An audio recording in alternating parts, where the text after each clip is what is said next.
Hello, my lovely soul sisters. It was so great to be with you today, and a warm welcome to Katie and Deborah Ann, our new members. It's so great to just see our community grow and some really wonderful questions and breakthroughs I'm seeing for all of you on today's call. So just I'm really proud of you is the first thing that I want to say, and I'm really excited for what you're all up to as we really think about what we want to create towards the end of the year. So first of all, I didn't want to take time on our call for this today, but I don't know about you.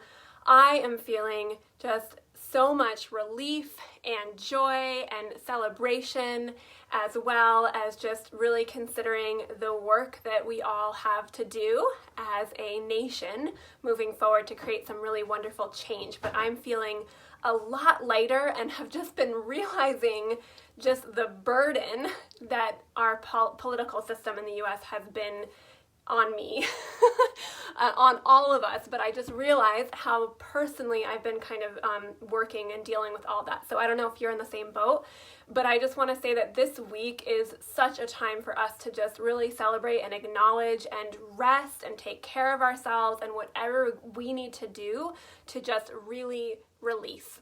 To really release physically, energetically, through movement, through sound, through meditation practice, whatever ways we want to nurture and we want to release and we want to celebrate, feels really, really important to give ourselves a big break after everything that has been going on. And I've just been seeing that need in myself. I suddenly feel like, wow, maybe I just need to sleep a lot because I have not been sleeping as well as I could be over the past 9 months or 4 years. So I just wanted to say that I think we all have similar political views, and if not, then my apologies. And I just know that there is still a lot of suffering and a lot of challenge in our world, and so I think it's good to just acknowledge that and to hold anything that we're feeling personally or collectively, hold that in our hearts with a lot of love and a lot of compassion for all of the suffering, and then really look at how we can celebrate and how we can move forward to create a better world together. So that's one thing I just want to say for our focus, to give ourselves a big break, to relax, to celebrate, to move, to cheer, to grieve, to cry, to weep, whatever you're needing to release. Really important to give yourself the space and the time for that this week.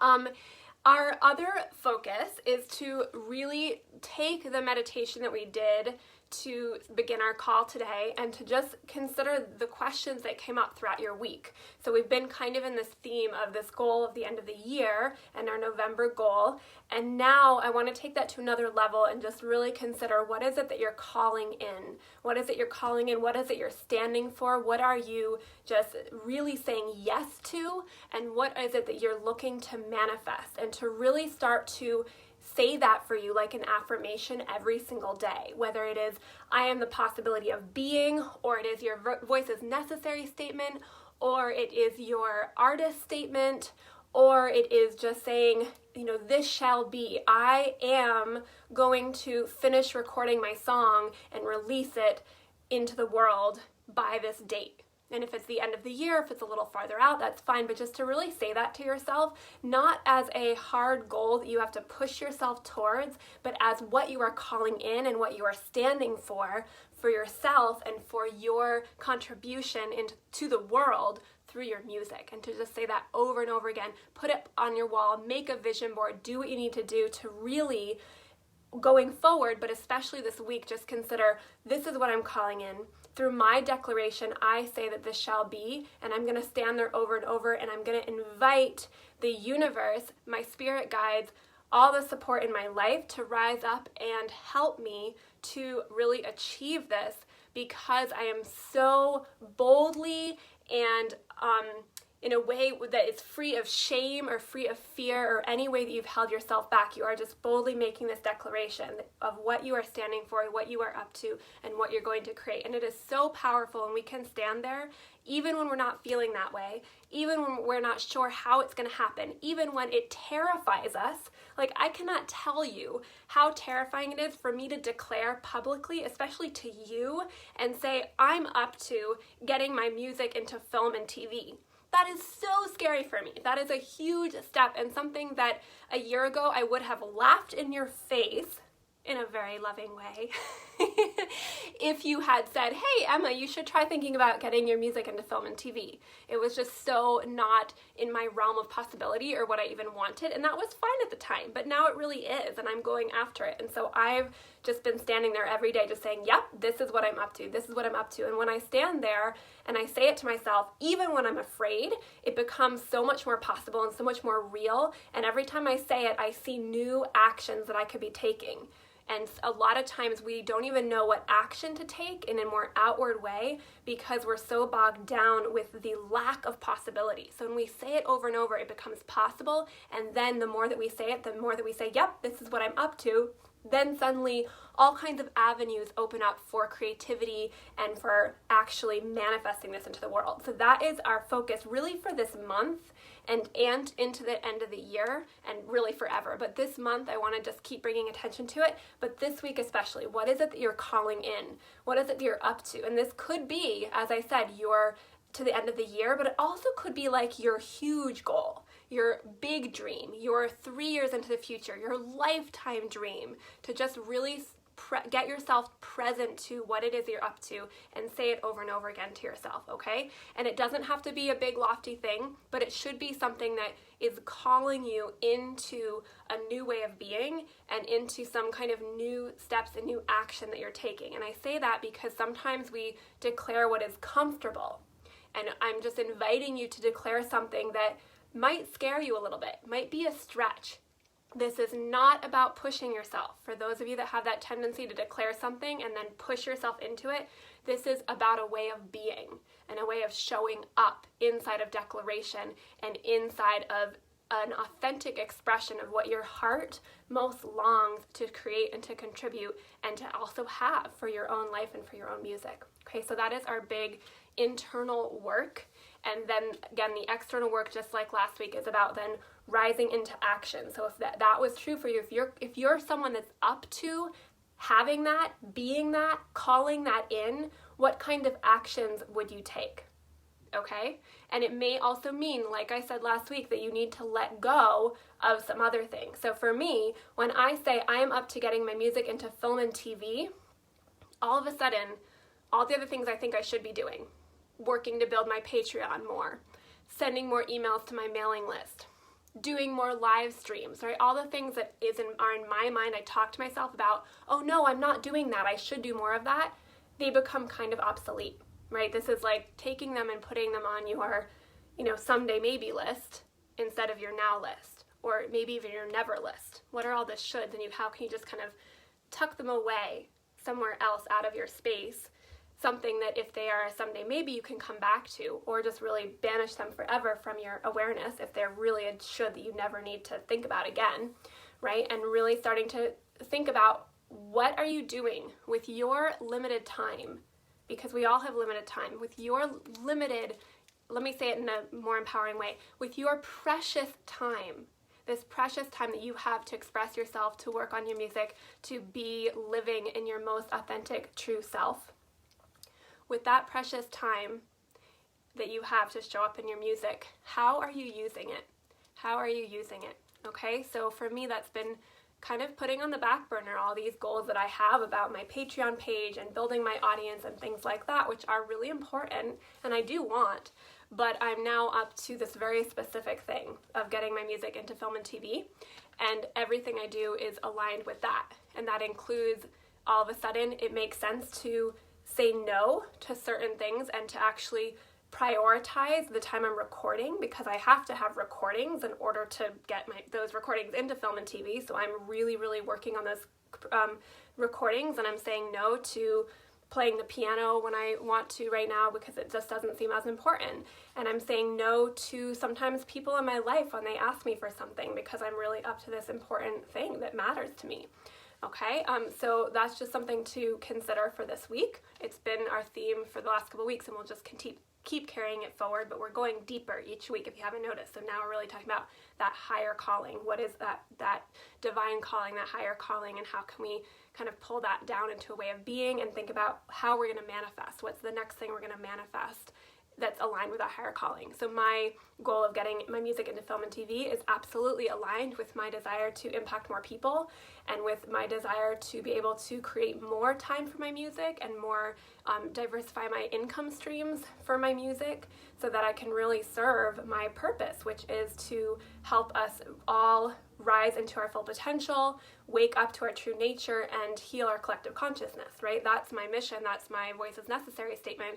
So this goal of film and TV is just a pathway to be able to do more of that, to impact more people, and to be able to create more revenue for myself so that I can create that bigger impact, have more opportunity to do that.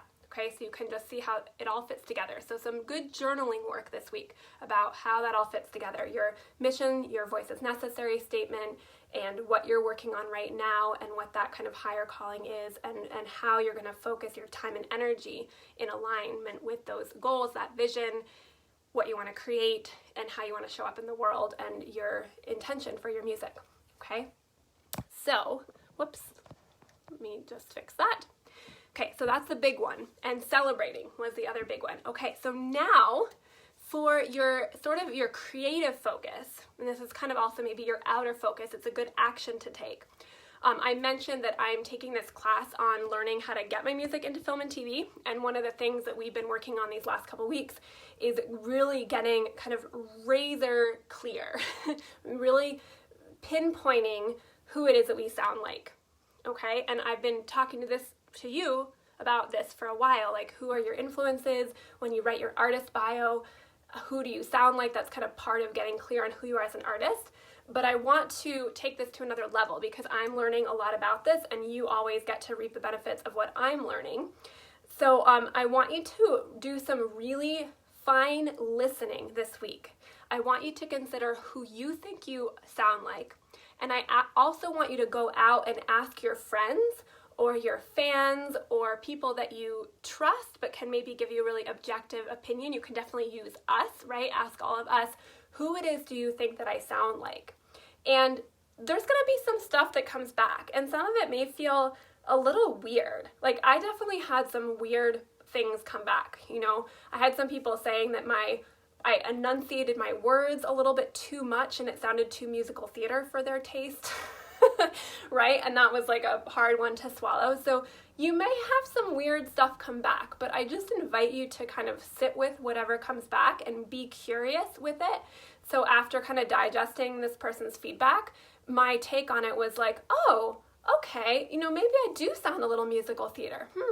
How do I feel about that? Oh, you know what? Wow, I actually have a lot of musical theater influence. Oh yes, that's actually what I did all of high school and part of college was musical theater. And that's actually what I considered studying was musical theater. And then I just went the music route. Like, okay, that's interesting to look with and sit with. Okay, who are the artists that I really love?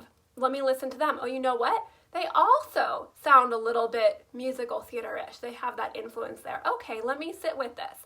And I sat with it for about 3 days, and then I thought, okay, I'm going to embrace that. You know what? That's interesting, and I think maybe it is accurate. But instead of going towards where the feedback was, which was a little like there was something wrong, I actually chose to embrace it differently. And I don't even think this person was saying it in a way that was wrong. He was just kind of giving me like 2 ways to go. Like you could think about, you know, this direction or that, but here's what I'm hearing. But I took it as there being something wrong. Like I was triggered by it and it brought up all my like self-doubt stuff, right?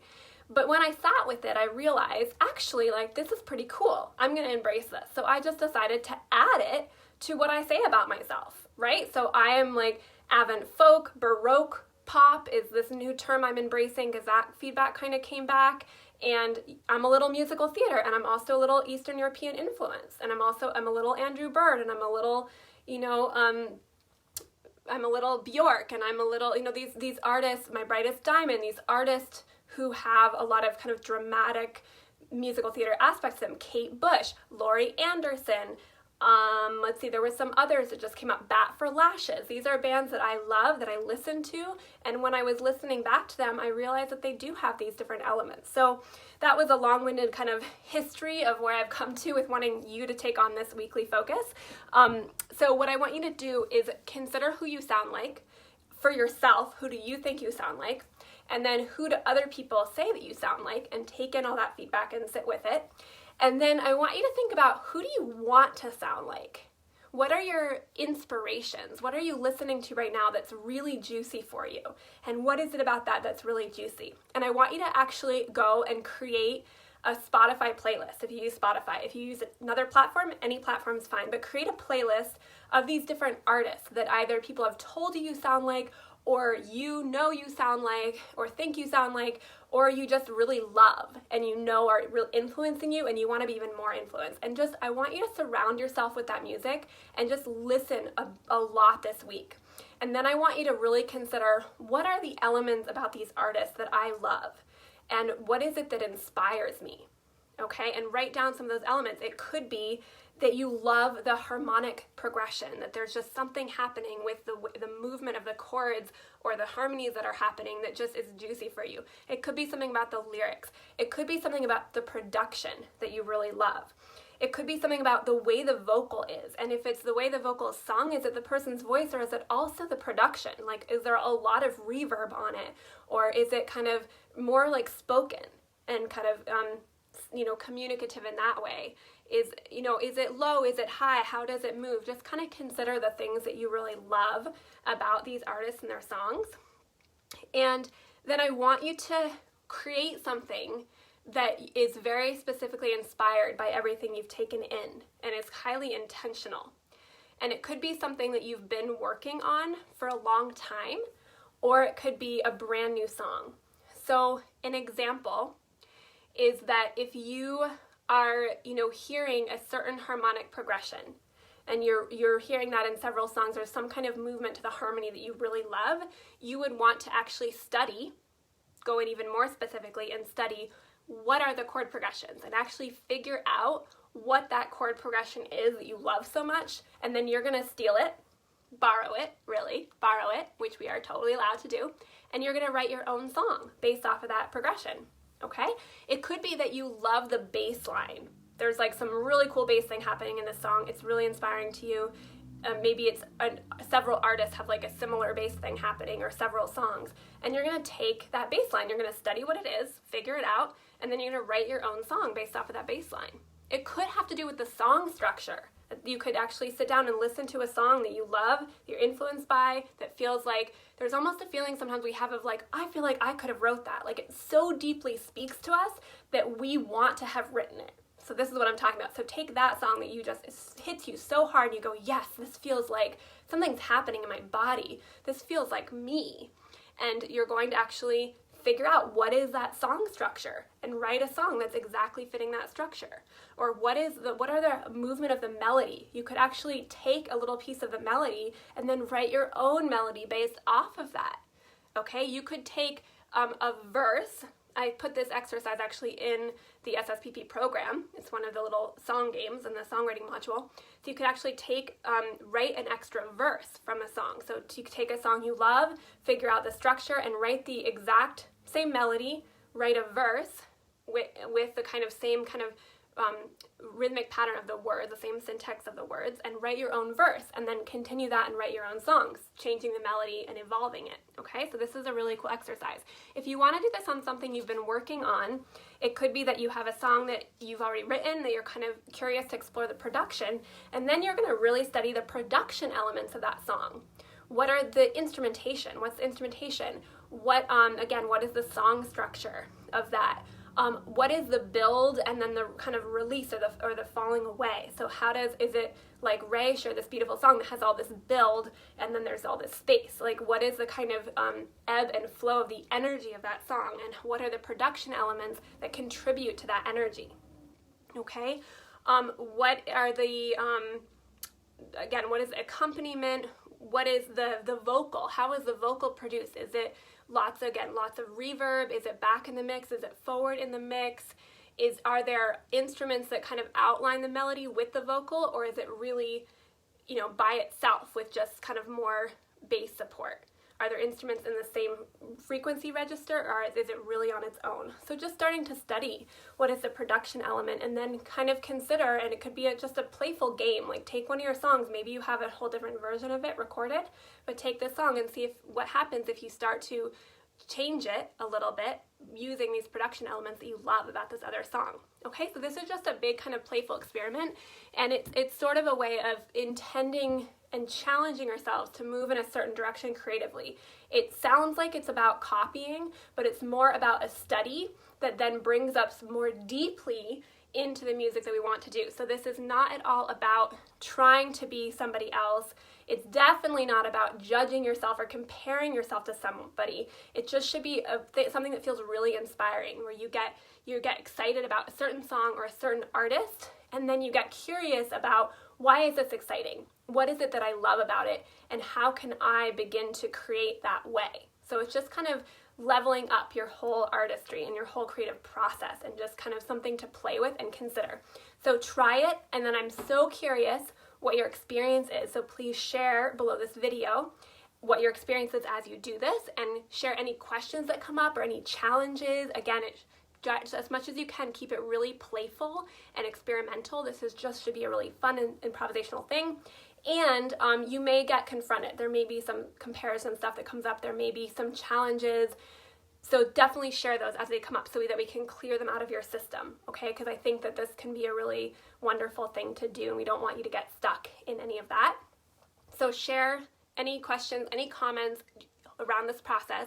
And then when you have a song, post it in our group, and we can just begin to talk about this a little bit more. And we'll be looking into this more as well on our peer mentoring and practice session on the 22nd of November. Okay, that's everything that I have for you today. Much love, many blessings. Oh, I always forget my announcements. I do have one more thing. Okay, announcement is, just be looking for this. There's going to be a December showcase. Okay, I will post the date and figure that out soon. Just want you to know.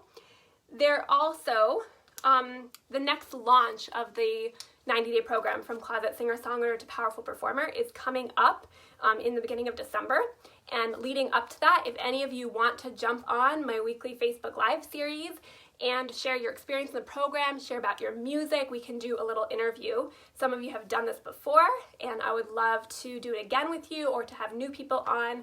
It would be great, and I can just send you more information. It's really about you as much as it is about She Sings Out Loud, if not more. It's really about you sharing your music and your journey, and then just kind of tossing in that you did the program and sort of helping me to share the program through you sharing you. And then we'll share you with the whole She Sings Out Loud community, as well as my music mailing list, and hopefully get you'll get some new email subscribers and things from us doing this, okay? So I definitely want it to be a win-win for us both and to support you. And then if any of you are interested in being an affiliate, so you get a commission from anyone that you send to the program, just let me know and I'll make sure you get set up with that. It's super easy. I write all of your email templates and things for you. You just have to think about, 3 to 7 people in your life or more that you want to share with, and we can get that going. So just let me know if you're interested. Much love to you. Mwah. And I can't wait to hear the songs that you create through this process and how the whole process goes for you.